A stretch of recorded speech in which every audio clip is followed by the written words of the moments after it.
You've come a long way, baby. You've come a long way, baby. You've come a long way, baby. Hola a todos. Les doy la bienvenida a este segmento de Mujeres, la historia. Mi nombre es Liliana Bianco y agradezco a Martín la convocatoria para disponer de este espacio. Si ustedes gustan acompañarme, quincenalmente abordaré este tema que me apasiona. Las mujeres han sido y son importantes a tal punto de ser hostigadas, sometidas, despreciadas, consideradas incapaces en muchos aspectos. Mi madre siempre decía, quien critica quiere comprar, argucia para bajar el precio de las cosas, pero las mujeres debemos tener bien en claro que somos preciosas. Para evitar malos entendidos me voy a remitir a la etimología de la palabra. Proviene del latín pretiosus, de gran valor, formada de pretium, precio, más el sufijo osus, en abundancia.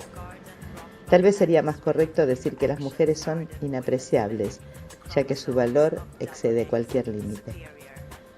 Muchas veces no vas a estar de acuerdo con lo que diga, cada cual tiene su punto de vista y todos son válidos, y ahí cabe la riqueza del intercambio, que de corazón deseo que se dé. Podrás dejarme mensajes en la página que responderé a la brevedad. También compartiré en ella material que pueda ser interesante sobre el tema. Inevitablemente, para hablar de la historia de las mujeres en Occidente, nos debemos remitir a la cuna indiscutible, que es la Grecia antigua. Y, por ende, no podemos renunciar aquí a meternos dentro de su teogonía. Vamos a empezar por el mito de la creación, de la primera mujer. Todo comenzó en una reunión de dioses a la que los titanes también estaban invitados. La reunión se había organizado para ver quién se iba a llevar la mejor porción de un buey que se les había ofrecido en sacrificio. Prometeo lo presentó dividido en dos porciones, una que contenía huesos rodeados de la mejor grasa y otra con toda la carne tapada con las tripas del buey. Zeus eligió, tal y como Prometeo quería, tomando los huesos. Al descubrir el engaño, dejó caer el peso de su ira sobre Prometeo y todos sus protegidos, los humanos. En primer lugar les quitó el fuego, pero Prometeo osó robarlo a los dioses para devolvérselo a los humanos. Por ello, Zeus dijo: «Te alegras de que me has robado el fuego y has conseguido engañar mi inteligencia. Enorme desgracia para ti en particular y para los hombres futuros. Yo, a cambio del fuego, les daré un mal con el que todos se alegren de corazón, acariciando con cariño su propia desgracia». Fue entonces cuando Zeus encargó a Éfesos la creación de una mujer de belleza deslumbrante, a la que no se podrían resistir ni dioses ni humanos, y con ella caería la desgracia sobre Prometeo y los humanos. Para conseguirlo, Afrodita, la diosa del amor, posó como modelo para la creación de la estatua. La mujer fue modelada de tierra y agua, y una vez que la estatua estuvo terminada, los cuatro vientos le dieron vida. Una vez con vida, todos los dioses del Olimpo le dieron sus mejores regalos. Afrodita le dio la belleza, la gracia y la elegancia. Hermes le dio la audacia y una mente y una voz embaucadoras. Atenea la vistió y le enseñó a ser hábil con las manos. Poseidón le puso un collar de perlas para evitar que se ahogara. Apolo le enseñó a tocar la lira y a cantar. Zeus le dio la insensatez, la picaresca y la vagancia. Y por último, Hera le dio el regalo que más tarde marcaría toda su historia, la curiosidad. Así fue como la primera mujer nació y bajó a la tierra. Su nombre era Pandora, que significa llena de dones. A su marcha a la tierra, Hermes le entregó una dorada y tallada ánfora, un regalo de Zeus, con la única condición de que nunca debería ser abierta. Cubierta en vestimentas, Pandora fue entregada como regalo a Prometeo, pero este, al verla como un potencial peligro, se la cedió a su hermano Epimeteo, no sin antes advertirle que podría tratarse de una treta de Zeus para castigarle. Pandora y Epimeteo se casaron y vivieron durante muchos años en felicidad, hasta que un día La curiosidad entregada por Hera a Pandora consiguió que terminase abriendo el ánfora que nunca debía ser abierta. Pero bueno, esa es otra historia para contar. Si cambiamos la tierra y el agua amasada por Éfesos por la costilla de Adán, que también fue amasada de tierra y agua, y la caja de Pandora por el fruto de un árbol que no se podía consumir, nos encontramos ante una analogía interesante.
Buscaré convertirme en tu dueño.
Acabamos de escuchar Abeja Reina, de Rata Blanca. Continuando con la historia, vamos a hablar ahora del lugar de la mujer en la sociedad griega de la antigüedad. La antigua Grecia fue la cuna de la política occidental actual, del voto, de la filosofía y seguidora de la religión politeísta. Un lugar y una época marcadas por el fuerte valor que otorgaban a la cultura y el pensamiento. Y yo me pregunto, con un escenario tan democrático, ¿por qué la mujer quedaba relegada a un segundo plano y carecía de derechos? En la cotidianidad de la Grecia antigua, la mujer no poseía derechos ni opinión. Ya no es que no pudiera votar como cualquier hombre, ni siquiera podía tener bienes propios. La mujer ateniense, de cara a la ley, siempre estaba bajo la autoridad de un tutor, ya fuera su padre, su marido, su hijo, si era viuda, o un pariente. La misoginia imperaba como tendencia ideológica. El raciocinio era cualidad masculina. El pecado y la impulsividad, características natas de la mujer. Volvamos un poquito a la mitología. En la mitología griega se construyó a imagen y semejanza de la sociedad que era la que le daba los nombres a los dioses y repartió los dones por el Olimpo. Con unos atributos físicos equiparables a los de los seres humanos, en la mitología encontramos desde un herrero hasta el creador de la tierra. Los dioses tenían virtudes, defectos, sentimientos y debilidades al igual que los seres humanos. De esta forma, los dioses se antojaban más cercanos, con los mismos sufrimientos y luchas internas. El objetivo era alcanzar una vida mejor, no marcar unas pautas de conducta rígidas como en las religiones monoteístas. En otras artes de la antigua cultura griega, como en la literatura, siempre había dos vertientes muy diferenciadas entre el papel del hombre y el de la mujer. El hombre, vinculado a la guerra, a la política y a la cultura, y la mujer con una posición esclava de madre y esposa al servicio de ese hombre salvador de todos los males de la existencia. Por el contrario, en la mitología griega, las diosas tenían un papel más activo, un rol de heroínas valientes. La mujer era mitificada como símbolo, pero degradada como mortal. No obstante, también en la mitología existen ciertos capítulos que despojan a la mujer del poder de elección, siempre inherente al hombre, o algunos símbolos relacionados con el papel femenino en la Grecia antigua. En la religión griega existió un giro referente a las religiones más arcaicas. En las religiones prehistóricas, el hecho de que la mujer fuera la creadora de nuevas vidas le confería una importancia vital. Pero eso se fue perdiendo.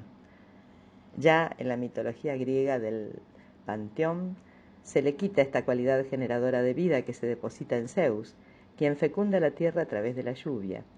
Con todo, a primera vista, resultaría extraño que una sociedad que creó a los dioses a su semejanza, en un momento donde la mujer no tenía ninguna fuerza ni opción más allá de las tareas domésticas, venerara las figuras de las diosas y mitificara divinidades como Hera, Afrodita o Atenea. Aunque la mitología griega aparenta un carácter igualitario, lo cierto es que los valores de la antigua Grecia se reflejaron en los actos de los dioses. La fidelidad y el adulterio tenían un carácter particular en esta fase de la historia. Si bien el hombre cometía adulterio con frecuencia, sin una visión negativa por parte de la sociedad, la mujer debía ser siempre fiel a su marido. Caso contrario, su castigo podía finalizar en su muerte. Además, una mujer debía respetar la infidelidad de su marido. Su papel, al fin y al cabo, era la reproducción, no el placer. Trasladado a la mitología, Zeus engañó en múltiples ocasiones a Hera, su hermana y esposa, con otras diosas inmortales. Hera, por su parte, siempre le fue leal a Zeus, volcaba su ira en las amantes o en los hijos ilegítimos de su esposo. Aunque en la mitología también existen ejemplos de diosas que mantenían relaciones fuera del matrimonio, eso sí, en diferentes circunstancias. Es el caso de Afrodita, diosa del amor y símbolo del pecado carnal femenino, infiel a su marido Hefesto, con quien Zeus la obligó a casarse. Los matrimonios concertados y sin opción a réplica para las mujeres también eran la tónica general de la antigua Grecia. Asimismo, las virtudes de las diosas fueron estratégicamente establecidas para que su procedencia proviniera de un dios, siempre ligadas al mito masculino. como la inteligencia, que aunque su representación descansa en Atenea, al igual que la prudencia en Metis, la historia viene a decir que son virtudes generadas por un hombre, en este caso por el símbolo de Zeus, puesto que él engulló a Metis cuando estaba embarazada de Atenea, y Zeus dio a luz a esta última, generando así tanto la inteligencia como la prudencia. Otras evidencias de la mitología mostraban las creencias de la sociedad griega, ya fuera la importancia de que las mujeres supieran realizar sus tareas del hogar, por muy diosas que fueran, Atenea o Penélope tejían, la irracionalidad femenina, mostrando en él los amoríos de Afrodita, o la venganza también vinculada a la mujer. Atenea y Hera protagonizaron varios pasajes en los que simbolizaban la ira. El mayor ejemplo de la insignia de la mujer como mal de la humanidad que se ha impuesto en gran parte de las religiones, en la mitología tiene nombre propio: Pandora. Creada con la semilla de la mentira, Zeus le entregó la famosa caja que guardaba todos los males del mundo, con la promesa de que no la abriera. Pandora, símbolo de la curiosidad femenina, se asomó a la caja y los males se extendieron sobre los hombres. Este mito representa la creencia de la debilidad femenina, su pecado natural por el hecho de existir y esa aversión de las culturas antiguas a que las mujeres se acercaran al conocimiento ante la posibilidad de la corrupción de la sabiduría, dogma que aún hoy se conserva en parte de las religiones actuales. Los griegos forjaron en la mitología el reflejo de su propia visión de su mundo y del rol de la mujer. Poco se diferencia el papel femenino en la sociedad en el resto de mitologías habituales en esa época. No tanto si lo trasladamos a nuestros días, donde la religión aún arrastra una evolución lenta y tardía en cuanto a la igualdad de género. La literatura, aliada indiscutible de la historia que no se cuenta, de la historia, digamos, no oficial, nos regala un amplio material sobre las mujeres y las diosas, sobre el aspecto femenino de la época. Recomiendo en este caso las tragedias de Eurípides, donde el autor hizo más hincapié en los personajes femeninos de sus tragedias. Realizando una lectura inocente de su obra podemos crucificarlo como un misógino sin vueltas. Sin embargo, denuncia y muestra el aspecto psicológico de una forma preclara, con una visión futurista del teatro. Dicen los que saben, Sófocles presenta a sus héroes tal como deben ser, Eurípides tal como son. Dice Carlos García Gual. Es muy comprensible que estas tragedias de Eurípides escandalizaran a los espectadores. Su reinterpretación de los vetustos mitos, su crítica social y sus avances psicológicos debieron de causar cierto asombro y quizás una sensación de incómoda inquietud en la conciencia de sus conciudadanos. Su teatro indagaba en los conflictos perennes de la condición humana a través de las figuras de los mitos reactualizadas. Voy a dejar en la página algunos links sobre representaciones de algunas de sus tragedias y otros con acceso a sus libros.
Con nosotras los nuevos hombres del mundo.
escuchamos el tema A la luz de la risa de las mujeres, de Rosa Zaragoza. Sigamos un poquito adelante con nuestra historia. A pesar de los intentos feministas de nombrar a Dios en femenino, parece que acerca de la cuestión del sexo divino, los monoteísmos han decidido siempre a favor del masculino y que las diosas, por tanto, pertenecieran al politeísmo. Pero basta que se abra la tentación de unificar lo divino en un solo principio para que se presente la sospecha. Los estoicos se preguntaron si el sexo de los dioses no es un problema mal planteado.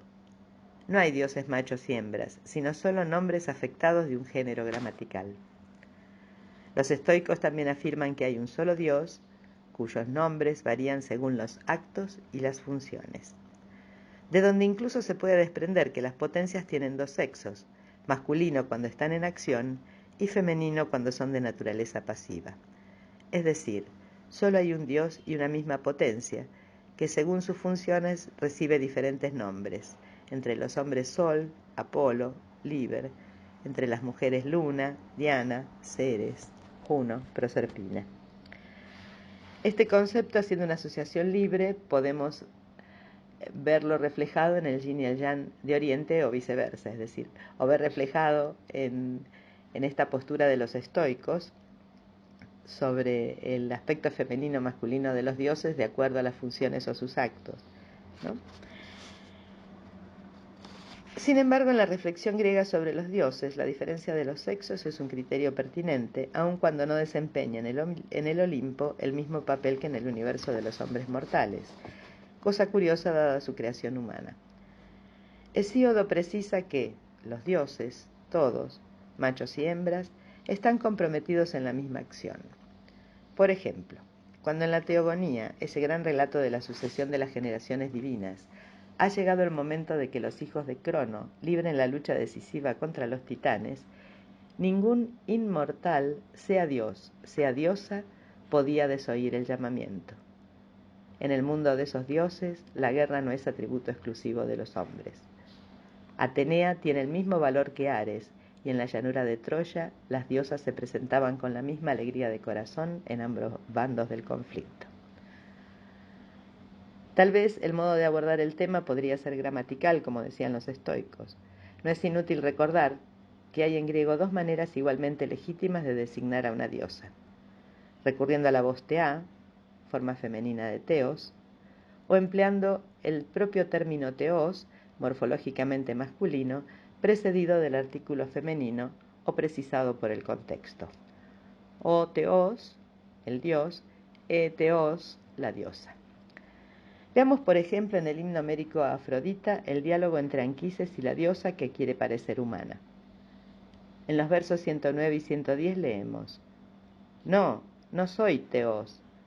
¿Por qué me comparas con las inmortales? Mortal soy y la madre que me parió es una mujer, miente la diosa.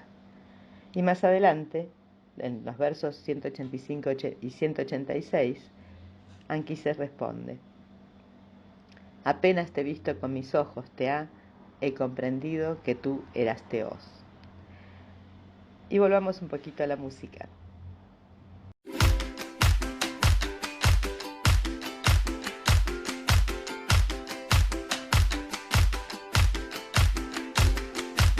Yo soy lo que soy, no soy lo que ves. Yo soy mi futuro y soy mi ayer. Y hoy tan solo soy este amanecer y los ojos que te vieron nacer. Soy tan simple que casi ni me ves. Yo soy lo que soy, no soy lo que ves. No soy cuna de oro ni simple Moisés. Soy el desamparo del corazón de aquel que pelea y no tiene voz. Soy la mano que te quiere ayudar. No hablo solo de mí. Cuando digo que soy, te hablo de ese lugar donde nace el amor que sueñas. Somos tan distintos e iguales. Somos el que siente y el que no está. Somos tan distintos e iguales.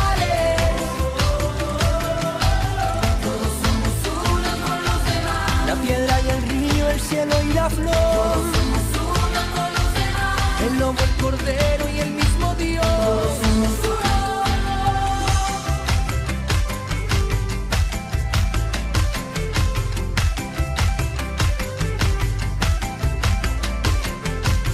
Yo soy lo que soy, no soy lo que ves. Yo soy mi pasado, soy mi después. Soy libre y dichoso por elección. Soy un loco inquieto pidiendo paz. Soy la mano que te quiere ayudar. No hablo solo de mí. Cuando digo que soy, te hablo de ese lugar donde nace el amor que sueña. Somos tan distintos e iguales. Somos el que siente y el que no está. Somos tan distintos e iguales. Todos somos uno con los demás. La piedra y el río, el cielo, la flor. Todos somos uno con los demás. El lobo, el cordero y el mismo Dios. Somos tan distintos e iguales. Somos el que siente y el que no está. Somos tan distintos e iguales.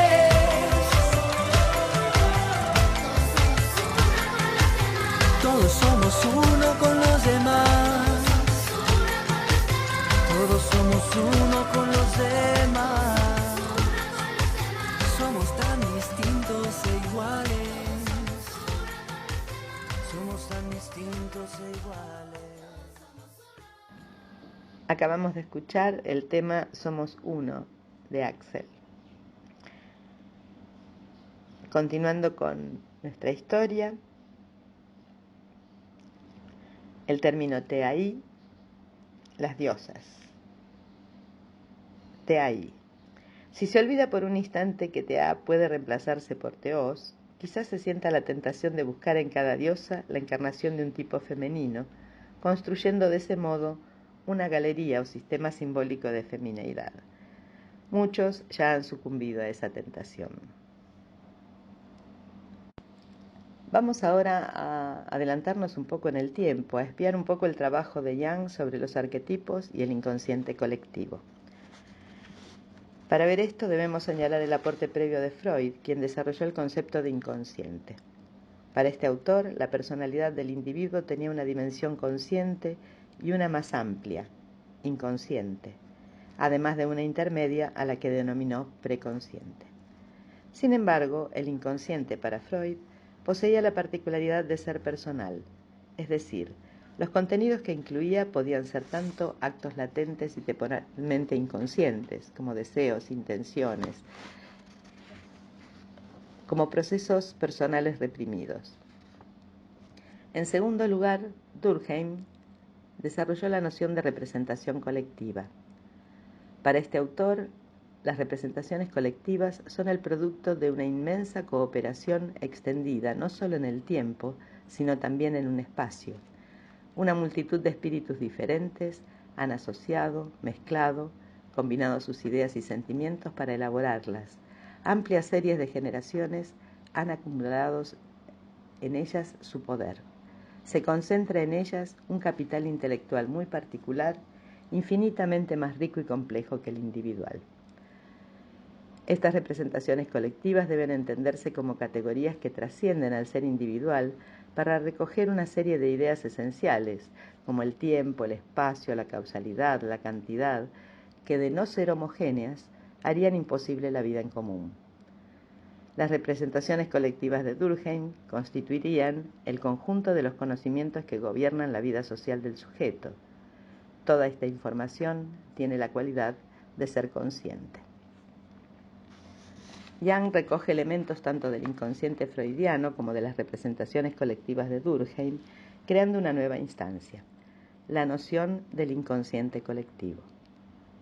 Así, a diferencia de Freud, quien subrayaba el carácter personal del inconsciente, y a diferencia de Durkheim, que propuso la existencia de una instancia colectiva, pero perteneciente a la conciencia, Jung hizo especial hincapié en otra dimensión general que, siendo inconsciente para el sujeto, se extendía a todos los individuos. A esta instancia, como dije, la denominó inconsciente colectivo y representa el conjunto de elementos sociales y culturales en los que el sujeto está inmerso y no es consciente de ellos. Además, el inconsciente colectivo incluiría tanto contenidos del folclore y las costumbres como actitudes, valores, creencias y disposiciones religiosas. Me pareció muy importante hacer esta aclaración con respecto al inconsciente colectivo, ya que en la historia de las mujeres, obviamente, y en la historia de toda la humanidad, este inconsciente colectivo ha manejado cuerdas invisibles que han dado lugar a actitudes quizá no muy positivas, pero que traemos desde lejos. Acordémonos de la costilla de Adán, acordémonos de Pandora. Veamos lo que dice Jung, o mejor dicho, hablemos un poquito sobre la iconografía junguiana de la mujer asociada a este inconsciente colectivo. Los dos principales arquetipos femeninos que Jung reconoce son el arquetipo de la madre y el ánima. No obstante, y dados los principios de compensación y equilibrio de los opuestos arriba mencionados, para conocer el arquetipo de la madre habrá que explorar tanto sus connotaciones positivas como negativas, y para explicar el arquetipo del ánima habrá que hacer referencia también al arquetipo del animus. En la teoría junguiana, el ánima representa la parte femenina del varón, mientras que el animus es la parte masculina de la mujer. Para Jung, tan importante es que el hombre acepte su femineidad como la mujer su masculinidad. Volvemos al yin y al yang. La noción de arquetipo nos permite reconocer la figura de la mujer en la psique colectiva del individuo. Ampliamos así la esfera de las representaciones sociales a la dimensión inconsciente para descubrir los temores, las virtudes, los defectos, los valores, etc., que ha producido en el individuo la imagen de la mujer como arquetipo a lo largo de la historia. Como ya dije, Jung reconoce dos arquetipos con características femeninas, la madre y el ánima, que a su vez engloban varias dimensiones de la mujer. Al revisar las representaciones iconográficas del arquetipo de la madre, hemos podido descubrir valores y aspectos asociados a ella dentro de un contexto sociocultural e histórico. Las dimensiones señaladas de este arquetipo son 1. Autoridad, sabiduría y altura espiritual más allá del intelecto. 2. Lo bondadoso, protector, sustentador, lo que da crecimiento, la fertilidad y el alimento, es decir, el aspecto maternal. 3. Lugar de la transformación mágica, del renacer, el instinto o impulso de ayuda. 4. Lo secreto, escondido, tenebroso, el abismo, el mundo de los muertos, lo que devora, seduce y envenena, lo angustioso e inevitable. En estas dimensiones figura una idea de la mujer que hace especialmente referencia a la autoridad y maternidad, además de comprender las connotaciones instintivas, desconocidas y destructoras de la naturaleza. Por otra parte, al analizar las representaciones iconográficas en el arte, en la publicidad, en el cine, por ejemplo, de lo femenino como ánima, se detallaron tres dimensiones dicotómicas: vieja versus joven, hada buena versus bruja, santa versus seductora. Sobre la representación de la mujer como ánima cabe resaltar dos elementos. En primer lugar, el arquetipo de la mujer como vieja o joven hace referencia a una compensación personal, en el caso del artista, que podía expresar su idea de mujer como joven o vieja en virtud de su propia necesidad. En segundo lugar, el arquetipo del ánima, al corresponder al aspecto femenino del varón, mostró en repetidas ocasiones una importante cantidad de atributos negativos de la mujer, bruja, seductora, etc. Esto apoyaría la hipótesis sostenida por Álvaro y Fernández de la representación social de la mujer como monstruo en una sociedad dominada por hombres. En este sentido, la noción de ánima le confiere una cualidad particular, ya que expresa una dimensión inconsciente de la representación, para subrayar el papel del contexto sociocultural e histórico y de la proyección de los miedos, temores, represiones en la configuración de esa imagen social de la mujer como criatura siniestra. Vuelvo. Basta recordar la pérdida del Edén, relatada en el Génesis, o el mito de Pandora.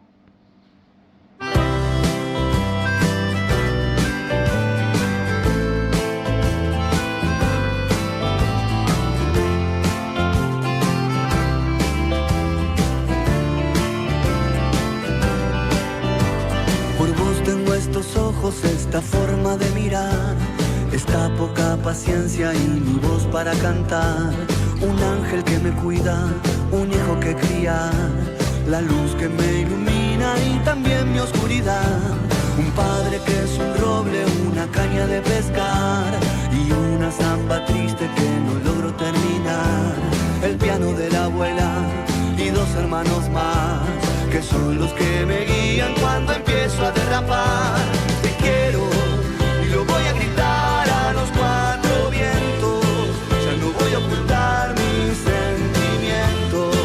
Hoy no pienso esperar que pase ni un minuto más para que sepas lo que siento.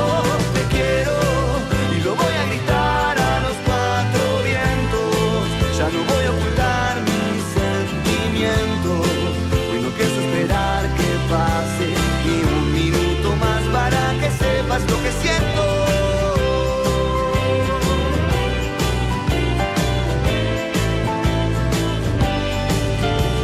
En el primer recuerdo que yo tengo vos estás. El parque, la vereda, un helado, el delantal, el amor de mi vida, la suerte en el azar. Hoy gira la ruleta y sigo en el mismo lugar. La sangre siempre tira y hoy la voy a respetar. Se agranda la familia un poco más. Te quiero y lo voy a gritar a los cuatro vientos. Ya no voy a ocultar mis sentimientos.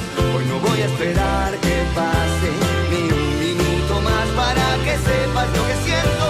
Te quiero y lo voy a gritar a los cuatro vientos. Ya no voy a ocultar mis sentimientos.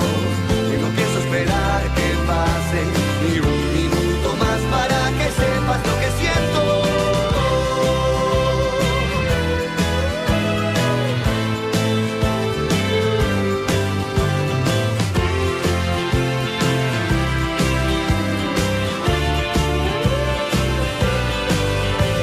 Te quiero y lo voy a gritar a los cuatro vientos.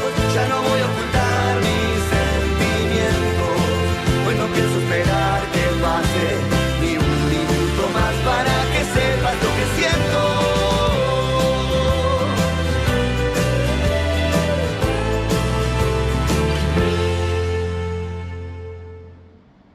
Hermoso este tema de la Bersuit Vergarabat dedicada a la madre. El tema se llama Cuatro vientos. Cambiando el ángulo de la visión, quiero compartir con ustedes un libro que tengo aquí en mis manos, que se llama Las diosas de cada mujer, una nueva psicología femenina, de Jen Shinoda Bolen, médica psiquiatra. Les voy a comentar algunas cosas que tiene este libro de interesantes y además voy a dejar el PDF en la página para que el que quiera pueda consultarlo. Es una propuesta más que interesante de los arquetipos femeninos y están basados en la funcionalidad de las Teai, de la mitología griega y latina. Ella trabaja sobre las más conocidas o de características más fuertes, y porque en la mitología, lo que no hemos dicho hasta ahora, en el aspecto femenino hay una pluralidad interesante, las ninfas, las nereidas, es decir, se da mucho, hay algunas diosas individuales, que son las que vamos a nombrar ahora, pero después hay muchos grupos, las gorgonas. Por ejemplo, en el cuadro de arquetipos que figura en el libro de Shinoda Bolen, tenemos al final un anexo que se llama Cuadro de Diosas. En ella pone el nombre de la diosa, tanto griego como latino, la categoría, y en la categoría habla de diosa virgen, vulnerable, alquímica, los roles arquetípicos, es decir, los roles que ellas representan, y los personajes significativos que contienen esos roles. Más adelante, los tipos psicológicos junguianos, las dificultades psicológicas de cada uno de estos tipos y los puntos fuertes. Yo lo voy a mencionar así rápidamente.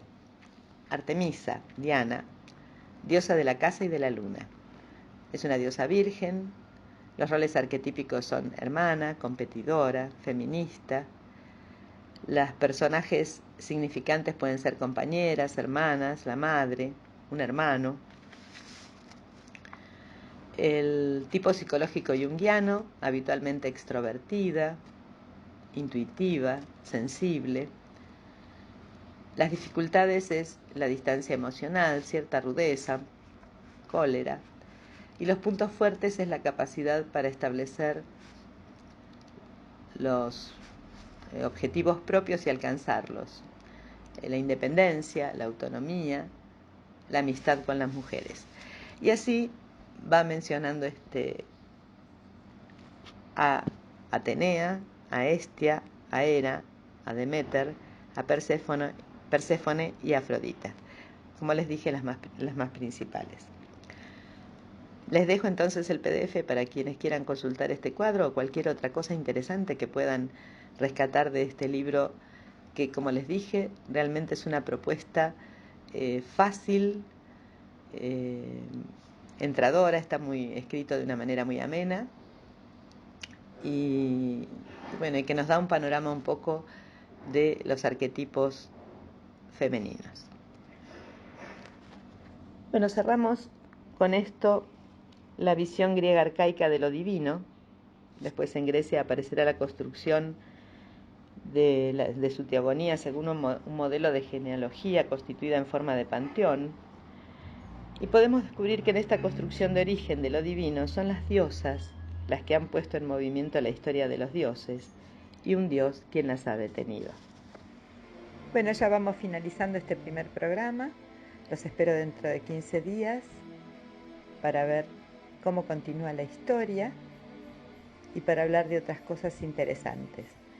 Todo lo que se ha hablado hoy aquí lo pueden ubicar también en mi blog, Liliana Bianco, Blogspot,